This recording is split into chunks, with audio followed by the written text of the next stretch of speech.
right, let's welcome in CEBL Commissioner Mike Morreale to Winnipeg Sports Talk. Mike, it's great to have you on the program. How are you? I'm very good. Thanks for having me on. Well, a lot of excitement about the hoops team that's coming to town, the Winnipeg Seabears. But first of all, I mean, everyone knows your name from your Canadian Football League. How do you go from a dozen years in the CFL to being the hoops commissioner in Canada? Well, I like to think I got lucky a little bit. I did have a long career and was fortunate to continue my career kind of off the field with the Players Association. Eventually becoming president of the Players Association, did lots of broadcast work, etc. Worked a lot with the teams in the league, so I had a very good, well-rounded view of the CFL and of, I guess in hindsight, domestic sport in Canada. That was the only domestic pro league up until 5 years ago. So all those learnings I really took into my job, but it was a chance meeting with our founder of the CEBL, who had a team in another rival league that just wasn't happy with it. He knew my background in sport and with the Players Association. We started befriending each other, and then we decided that it was time to build a better mousetrap. And that's really how the CEBL was born. So, I envisioned myself somewhere in a football front office role. I'm kind of fortunate. It's basketball. Basketball is the kind of the current and the future, and the trajectory of basketball is huge. And the ability to actually create and mold what the CBL has become is the best part of my job. Well, okay, this is so cool. Before we get to the Seabears and what people in Winnipeg can expect, we've talked about the CBL before. I mean, I think we've all sort of enviously seen some of the franchises in other parts of Canada. But before we talk about what's happening here in Winnipeg, give us the backstory. You mentioned starting the league. I mean, we're going into the 5th season right now. What was the birth of the league, and fill people in on maybe how it's grown up to the point now Winnipeg's part of the loop? Yeah, I mean, Winnipeg was always on the docket, I guess, always an area we wanted to get to. But at the same time, we want to make sure we had the proper local people in place, and we had a league structure that we felt confident expanding to bigger major markets. So, the league was really built to do a couple things. First of all, we play in the spring and summer, which is the downtime for international basketball, NBA basketball, G League, the NBA G League. So it really affords us the opportunity for the best players. And in our case, the idea was to bring back and showcase all of our top level Canadians that have had to pick up and go overseas to make their money and play all over the world at a very high level, but never be able to play in their own backyard.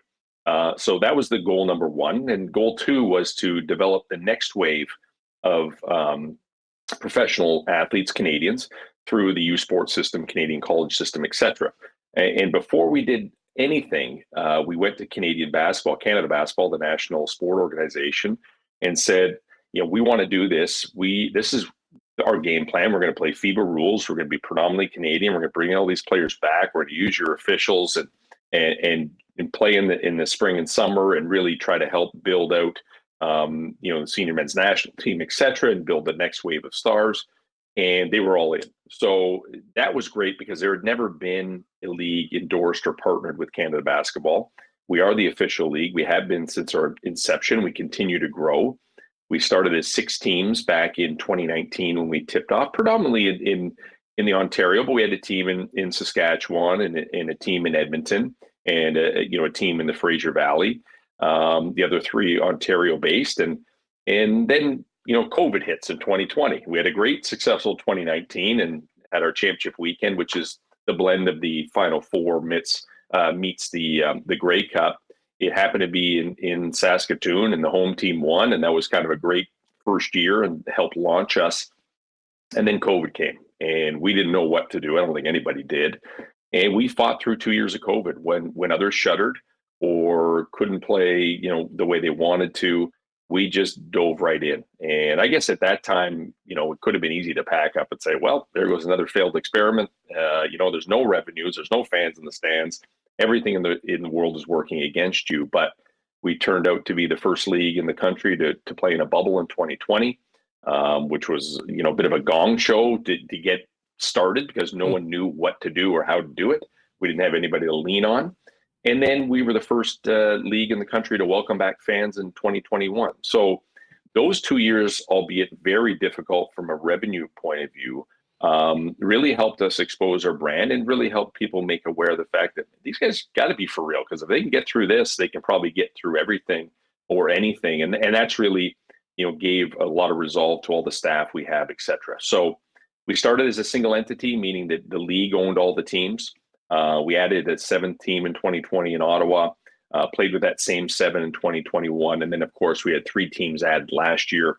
And then this year, we've spent a lot of time strategically moving the pieces to get to the point of where we expect to be now and well into the future. You mentioned the COVID era, and I mean, being able to play in a bubble as a young league. I mean, how stressful was that financially for the league? But having done it, how beneficial was it as you tried to grow and not kind of be erased from the sports landscape? It was incredibly stressful. And because the league owned all the teams, there was really one main person funding everything. So that was a risk that we didn't anticipate when we were, developing the league in 2017, 2018.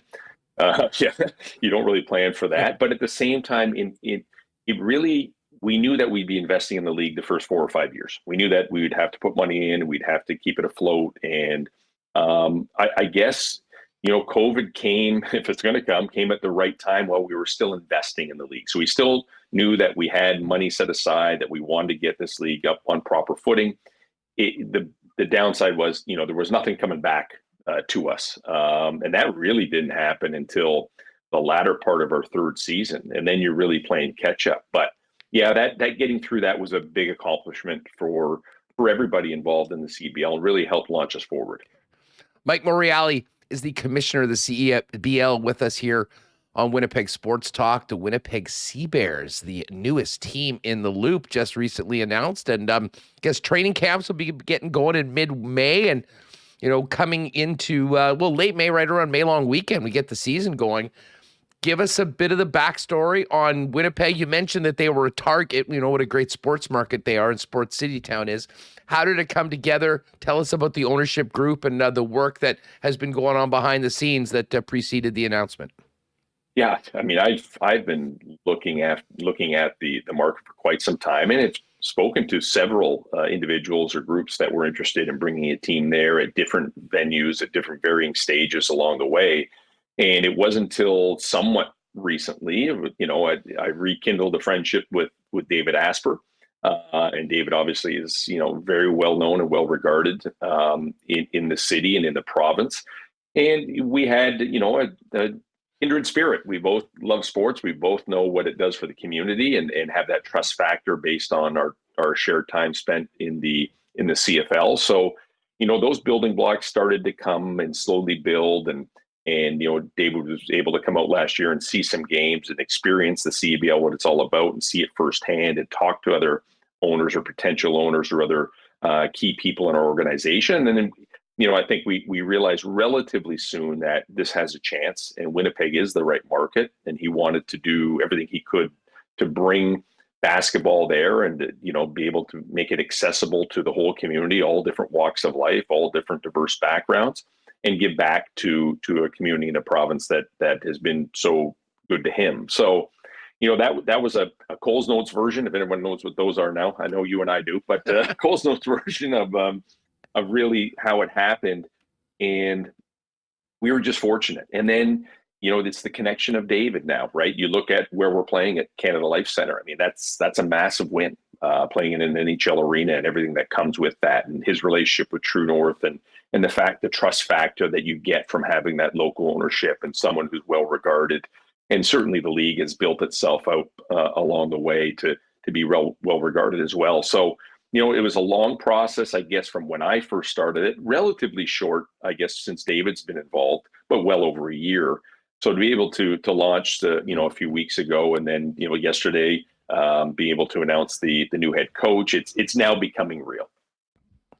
You mentioned playing in Canada Life Center, and to me, that was I remember when the Thunder started back in the late 90s, and, I was a kid working for the Jets, but, got a chance to go to a whole bunch of games in the rink. And at the beginning of the Thunder, there was 10, 11,000 people in Winnipeg Arena for that. And, it sort of seemed that as the league changed and they went to the convention center and there wasn't a great venue for it, that really hurt. But it was obvious right from the get-go that there was a big market for basketball. And as the city has changed as well, I think the potential for that has just gone through the roof right now, Mike. I mean, a big part of the growth of the CBL also lies in new fans of the game that maybe weren't there pre-Raptors. And certainly as our country gets more multicultural and people come with basketball backgrounds, it's huge. Hell, right in here in Winnipeg, I mean, one of the best kept secrets in sports is the Filipino Basketball League here, which is we know that one. absolutely massive. And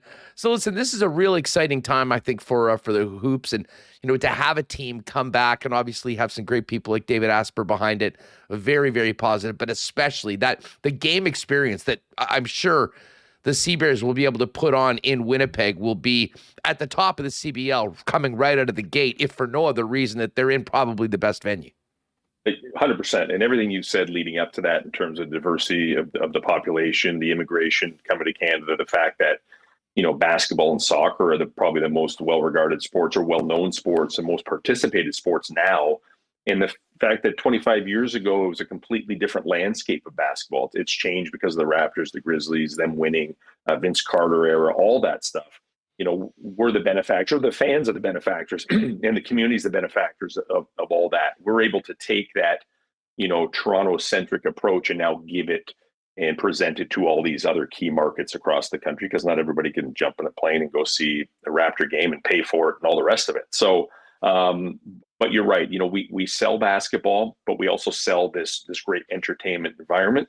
And that venue, the minute you open those doors, you're in a world-class venue that provides world-class amenities. And even in the short history or the most recent history in Winnipeg and basketball, I think it was about 3 years ago when Team Canada came into town for a game against Nigeria. There was 8,000 or 9,000 people in that building. So I anticipate, we've scaled the building to a manageable 4,500 to start. It can scale up based on, how the curtaining system works and everything, and you still great intimate venue. But we can fill the whole place up. That's our goal. We're bullish on the market. It's a unifier for the country. It's a great basketball market. It's an incredibly large Filipino market, like you said, the biggest in the country. So there's a lot of things working for us, and then we just have to do our work and make sure we do it properly. Mike Morreale is with us, getting ready for Seabears season in Winnipeg. Now we'll have folks from the team come on and they can let us know about how the ticket packages are working. But big picture, big question, if someone's a hoops fan or just a sports fan that's looking forward to checking out, when we ask you, what is the CBL? When I come to a CBL game, what am I going to see? What will I experience? Tell me.